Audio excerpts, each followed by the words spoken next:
Hello and welcome to Business Daily from the BBC. I'm Manuela Zaragoza. And this edition comes to you from London's biggest get-together of the great and good of the creative and advertising industries. So we've got Joseph, who is bearded and tattooed, wearing a beautiful Swan Lake tutu. And Enselem is painted himself gold. But how do brands get noticed amid the billions of images and videos that get posted online every day? It's really hard. Yes. Design and marketing in the digital age, coming up here in Business Daily from the BBC. Music and go.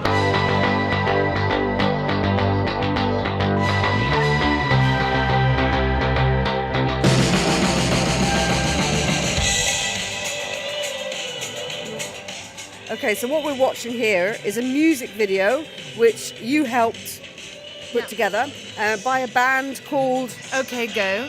So one of the singers from the band called Damien was the co-director of this film. Hello, I'm Isabella Parish. I'm the MD of First Avenue Machine London. And I'm Andrew Geller, and I run the LA office for First Ave Machine. It's all about sort of changing perspectives, you're supposed to be confused, I suppose. We are a production company and we make commercials, music video and digital content. It's all about different perspectives. That's right. So there are about 20 to 25 perspective tricks in this. It's a one-shot camera move music video. That means there's no editing. It was all done in one take. Wow, okay. Everybody has 23 costume changes. They're putting on beards, makeup, their outfits are changing the whole time. It's a constant evolving piece. And the band members are very integral because they hold the camera, they move the props around, they're singing, they're acting, they're doing everything in the piece. And this bit where looks like they're stepping on boxes, but then they're not. They're jumping inside them and then they're dismantling them. And it's really, really confusing because you keep thinking you've locked onto a perspective and then that perspective changes. That's right. So everything you think is true is completely wrong. You know, one of the biggest boxes turns out to be a tiny box that's just close to screen. So how do you come up with an idea like that? So this project was brought to us by Damien from OK Go, the singer, who's really involved in all the creative of his music videos. And together it was over a month of just sitting in a room, brainstorming, throwing ideas up on a wall, basically picking the biggest bag of tricks we could possibly pick. And then you just have to get out onto the floor and just do practical tests. And it always has to be with the camera there. Because if you move the camera by 1 centimeter to the left, it's not going to work anymore. So in terms of recording it, how long does that take then? So we actually shot it over the course of 2 days, but only had one usable take across 2 days of shooting. Because it's one take, at any point during the filming, somebody could call cut because maybe the camera wasn't working well or the performance wasn't quite right or one of the tricks didn't quite work out properly. So you might get halfway through, cut, start again. It's obviously very original. I've never seen a video like it.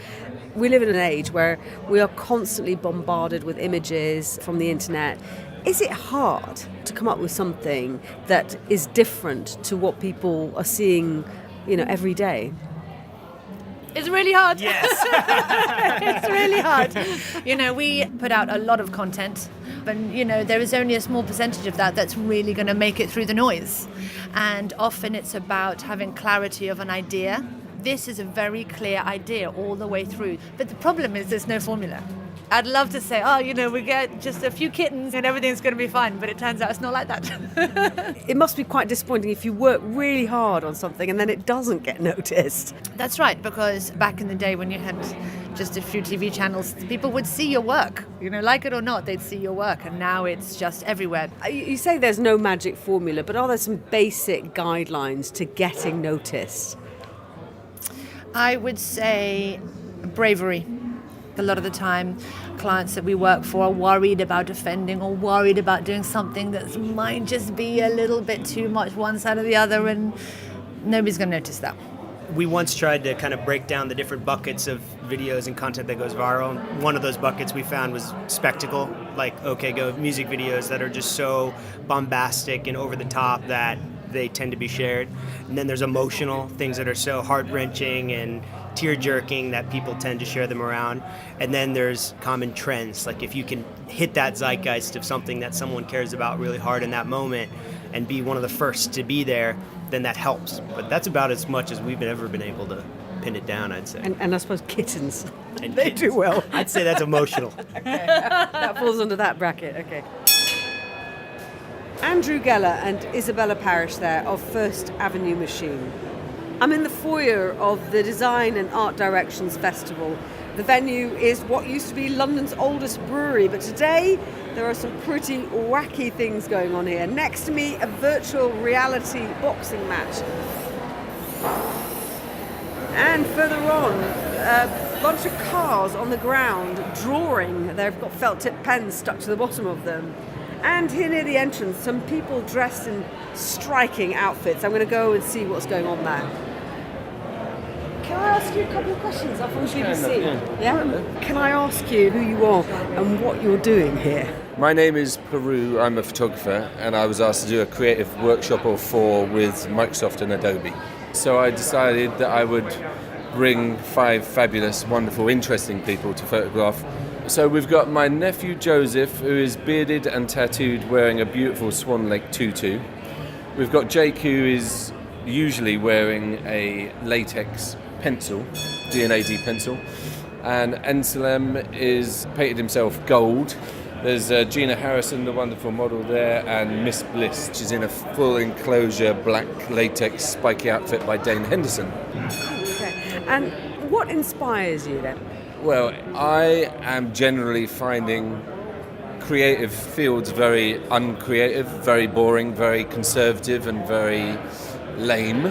So I thought we'd do something that would blow people's minds. That was my brief. Actually, we were going to do stuff with nudity, guns, vomit and blood, but I wasn't allowed to do anything with nudity, and I wasn't allowed to get my machine gun out this morning. But actually, even in this state, people are still rather shocked to see my posse. But is it the job of a creative to shock? I wish it was, but I mean, I think creatives like to shock, we like to provoke thought, and that's what being creative is about. But actually, the way the industry is, it's very conservative. Like if I photograph an actor or an actress, their publicists will just want them to look nice. If I say I want to photograph them doing something that will make some sort of comment on them as a person, they will intervene and say, no, we didn't agree to that. Nice. It's like boring. In the 70s and the 80s, you could really do stuff that was so mind-blowingly shocking that people would be like, whoa, and they'd really pay attention. I can't think of anything recently that has shocked me into going, wow, that's really interesting. And I know there's creatives that are wanting to do it, but it's not getting out because people are too worried about upsetting people. Like here today, I wasn't allowed to get my machine gun out. Health and safety? No, not for health and safety, but because some corporate sponsor didn't want to be involved where there were guns. I wanted to get a gun out so that people could make anti-gun posters. You can't make an anti-gun poster without a gun. But they're so worried about offending somebody because there's a gun in it, we can't make that comment. Well, is he right? What difference do events like this festival, the Design and Art Direction Festival, make to the creative industries? My name's Tim Lindsay. I'm CEO of D&AD, which stands for Designers and Art Directors Association. Which is the event we are at now. This is the festival of D&AD. We are at the festival, indeed. The 3rd year we've run a festival, and we run it in conjunction with our global and highly distinguished, prestigious awards show. Why do creative industries, advertising and design, why do they need this sort of event? That's an interesting question. I think the creative industries are increasingly unsiloed and collaborative. And I think creative people feed off everything around them, in particular other creative disciplines and other creative people. And I think bringing all that together in one place creates quite a heady atmosphere. And I think it sort of feeds people's creative libido, if you like, and kind of powers them up for the rest of the year. That's the aim. But creative people tend to cluster anyway. Where we are now in East London, Shoreditch, it's achingly trendy because of the number of artists and creative types around here. As you say, Shoreditch is astonishingly hip and hipsterish. And London is still one of the great creative centres in the world, if not the greatest, in our humble opinion. There are loads and loads of digital startups within 1,000 yards of where we're standing right now. And it is slightly pretentious at times, if that's right, but it's also very, very exciting. It's quite an exhilarating place to be. Isn't there a worry, though, that you create a bit of a bubble effect, that you lose touch with what's actually going on in the rest of the economy? I think that's a fair comment, and I would say D&AD, a couple of the programs we run, one called Rare and another called Shift, are designed to counter precisely what you've said. I mean, advertising in particular and also design have become increasingly white and increasingly middle class over the last 10, 15 years, to do with tuition fees and the cost of living in big cities. So Shift, to take that as an example, is a 12-week night school for creatively talented people who don't have a degree. I mean, there's this great untapped pool of talent out there because agencies tend to look in very conventional and easy places for their talent. So the people attending here, what would you hope that they leave thinking or feeling? What's the point of it all? I hope the festival goers, as we like to think of them, leave here feeling inspired. Creatively excellent work creates better outcomes all round, commercially, socially, culturally, politically, you name it, than the dross. And there is an awful lot of dross out there, always has been. Good advertising, which is my background, has actually had some cultural significance.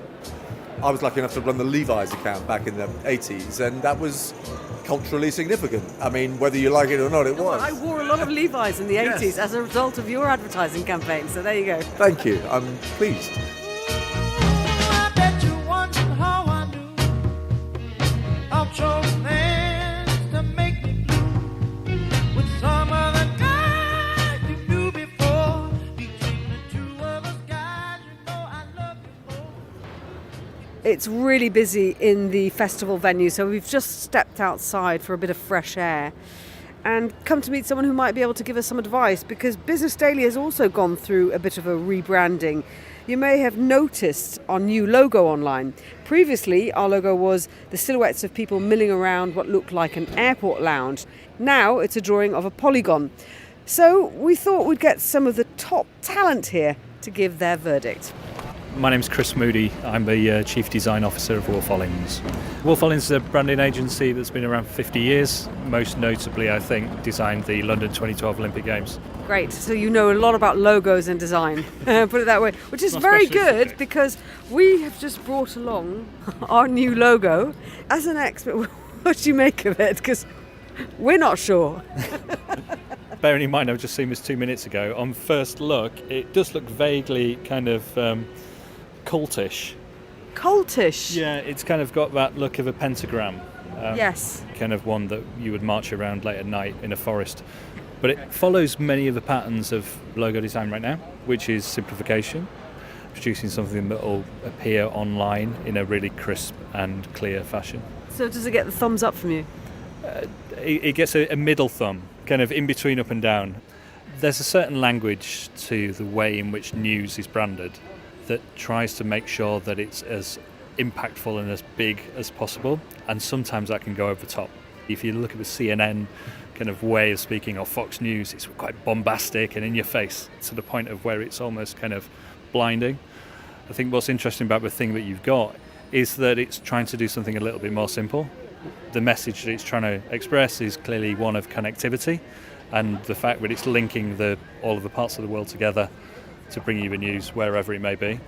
And in motion, that might be a really, really nice way to represent the brand. I was speaking there to Chris Moody of brand agency Wolf Hollins. Well, the new Business Daily logo is designed to make our podcast instantly recognisable online. And that's just it. Everything is online now, and it's transformed the advertising industry. But is digital threatening to kill off traditional advertising altogether? Well, I'm here with Trevor Eld. He's Chief Creative Officer at the New York-based music and style magazine, The Fader, and its in-house creative agency, Cornerstone.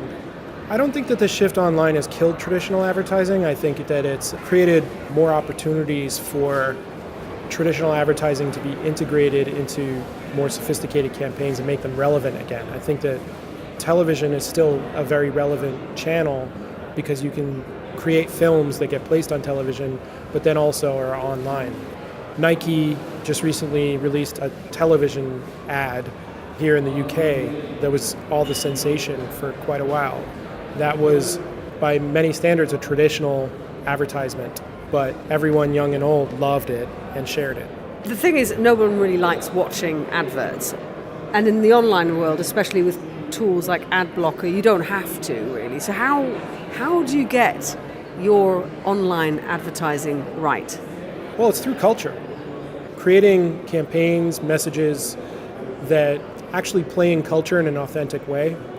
And that is the holy grail. It's very hard to do, but it's possible. Has there been a campaign recently that you think that they got it spot on? Yeah, the campaign that comes to mind right away is the Yeezy Season 6 launch. This is a fashion launch. The way that it stirred culture was just so interesting and sophisticated and so clever. So how did it work? So Kanye West is married to Kim Kardashian. She has 110 million followers. And just as Kanye West is the owner of this particular fashion line. Kanye West designs the Yeezy line. They started out as a paparazzi campaign featuring his wife Kim Kardashian. Paparazzi are already filming her all the time, so they seemed like very typical images, but she was wearing the new Yeezy line that had not been released yet or even been leaked yet. But it was indeed actually being leaked in these paparazzi images, and people didn't realize. They just thought that she was dressed kind of strange. So it was advertising without people realizing that they were being advertised to. Exactly. He was insinuating the product into culture, and then it was revealed later that indeed she was actually wearing all of the new product line. It's just such a fascinating study on working with cultural tensions where all eyes are on Kim, and people didn't even notice that he slipped all these clothes into the ether for people to see without even knowing that they were looking at ads. Cause all my clothes designer, dress smart like a London bloke. Before he speak, his suit be spoke. And you thought he was cute before. Look at this peacoat, tell me he's broke. Trevor Eld of The Fader and Cornerstone. Well, do check out our new podcast logo and tell us what you think. You can tweet at BBC World Biz or tweet me at Manuela BBC. Business Daily is back again at the same time tomorrow. Take me on a trip, I'd like to go someday.